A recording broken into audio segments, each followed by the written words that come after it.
Hello and welcome to the Story Engine podcast. My name is Kyle Gray, and today we are going to be talking about what conversations are and specific mechanics of them and how we can apply that for better results in the conversations we have from the stage on sales and in our marketing.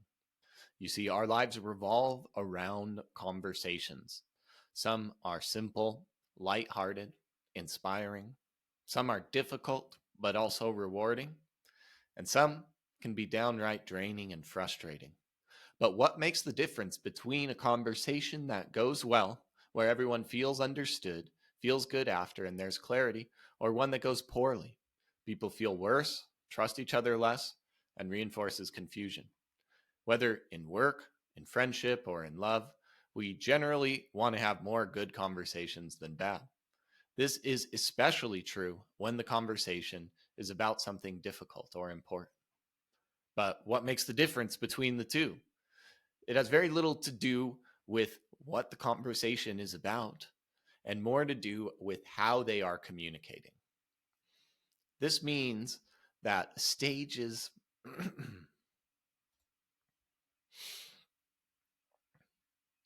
when I say how they are communicating, I mean that conversations have different needs and different stages and phases that determine how well it's going and how everybody feels. One of the biggest factors is the what this is about stage conversation.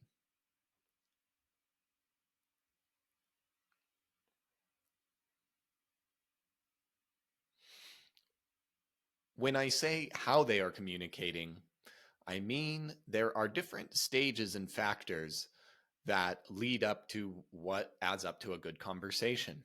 And one of the most important stages that happens early on and is addressed throughout the conversation is asking the question, what is this conversation about? This happens often at the beginning of a conversation. And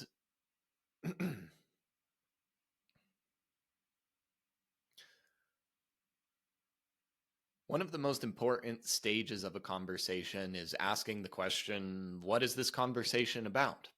And while it's not something that is asked overtly, it determines the course of the rest of the conversation.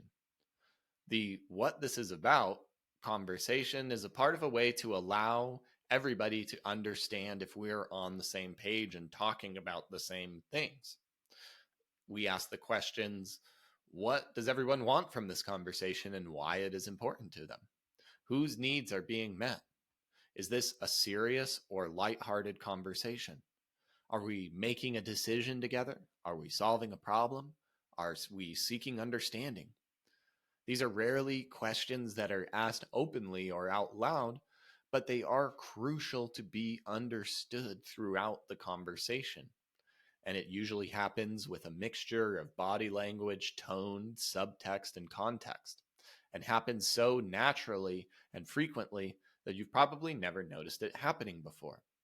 Nevertheless, at the beginning and throughout the conversation, these questions are constantly being negotiated by everyone involved.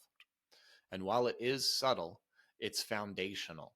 And if we don't take the time to answer or understand the what is this conversation about question, then it leads to disconnection. This can look like things like the conversation where one partner wants to feel understood and the other keeps asking practical solutions to solve their problem, ends up creating space between the two. Or that feeling when a salesperson is pushing a product without really understanding who the buyer is and why they might want what they're offering. It's the health expert who, despite giving their best medical advice, can't seem to get through to their patients to inspire the lasting behavioral change needed for their process to really work. But what happens if this goes right? When we have good conversations, we get on the same page and magic happens. Science has shown that brains start to sync up and mirror each other in good conversation.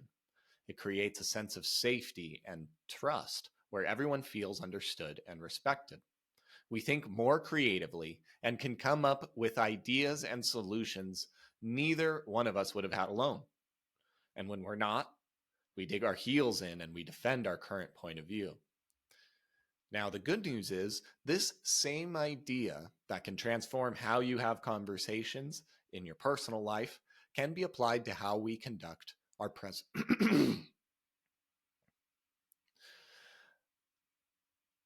Now that we understand how crucial this is in our everyday conversations,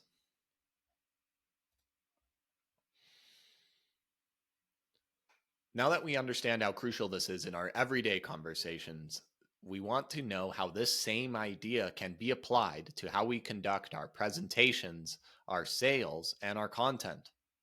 You see, most experts end up missing the "what is this about" question and jump right into their solution. And I'm talking about whether this is on a sales call, on stage, or online. We'll often jump into what we think is important before understanding our audience. We'll talk about our specific product and solution without relating it to the rest of their life or their world. It often feels good in the moment that it's happening, but it does not get good results for you or anybody else involved. And we often have the best intentions, but it creates the same effect as the couple with one partner offering practical solutions while the other wants to feel understood. This looks like a talk that gets applause, but no conversations, or a sales call that creates more objections and confusion than it resolves. It's the content that gets disengaged, forgotten, and unheard instead of engagement. Now, the thing is, we don't really have the ability to have the "what is this about" conversation directly with all of our audiences, all of our subscribers, all of our viewers, although there are ways to facilitate this that are very creative. But we do want to know and be aware of that it's happening every time we speak. And so we want to be able to do our homework in advance to be able to address it. The audience is asking these questions inside of their own head as they're going through this sales conversation or listening to your talks. And so it's up to us as experts to understand our clients, anticipate these questions, and answer them as we are speaking. So, what is this?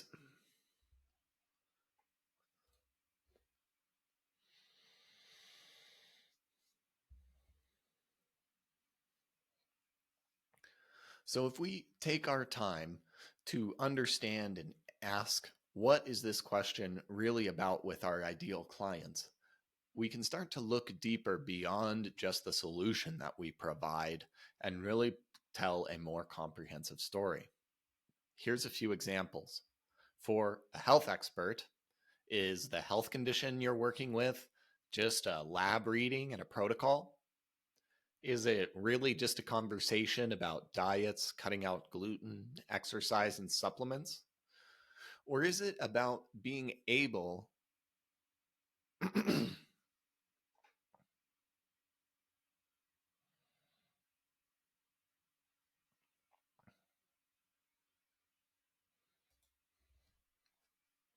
Here's a few examples of applying the "what is this about" conversation idea to your talks and your content.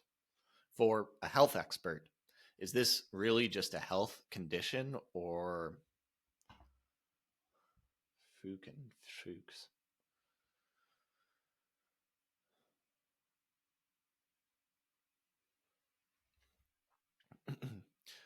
Here's a few examples of the "what is this about" conversation, how it can expand what we are talking about.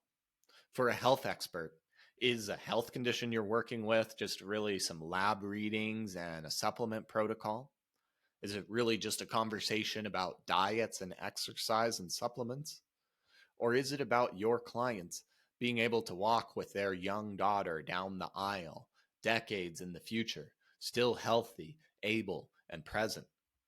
For a marketing consultant, are you really just solving a revenue problem for your clients? Is it really just a one funnel away situation? Or is it about something bigger, like the leader clarifying and conveying their vision and their message in a way that finally works and allows the growth for them to achieve the goals that they set out for in the first place? For a tax expert, is the client really coming to you with a problem paying taxes? Is it about knocking off a few $1,000s of this year's return? Or could it be a conversation about what you could be paying in taxes strategically year over year, instead building that in wealth, in assets that create wealth, create freedom, create impact, and minimize your tax burdens? For each of these, there's a deeper quality of idea when you start to ask and understand and apply the "what is this about" question to meet your audience where they are, everywhere you are speaking.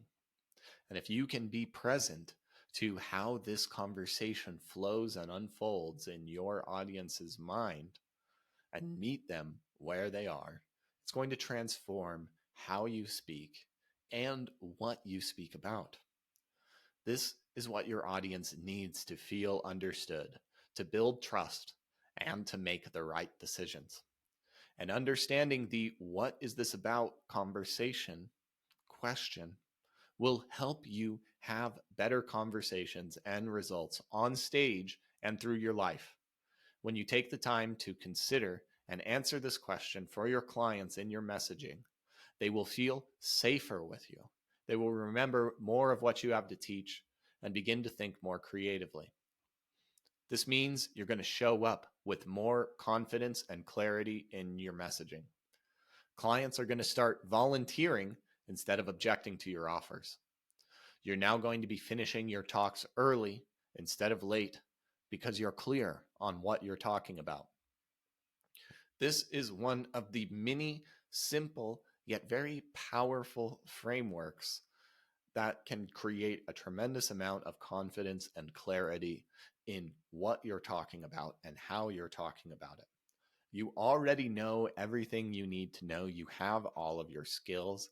And if you just start to consider how you're going about in this conversation, whether it's on a sales call, on a stage, or online, it will change how you start to share your stories.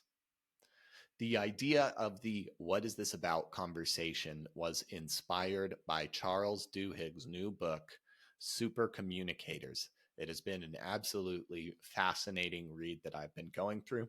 I might make a few more episodes about it, so I hope you've enjoyed it. Please share this with anyone who could benefit from this episode, and please like and subscribe this podcast. And please like and subscribe to this podcast wherever you are tuning in. Thanks again, and I'll see you next time on the Story Engine Podcast.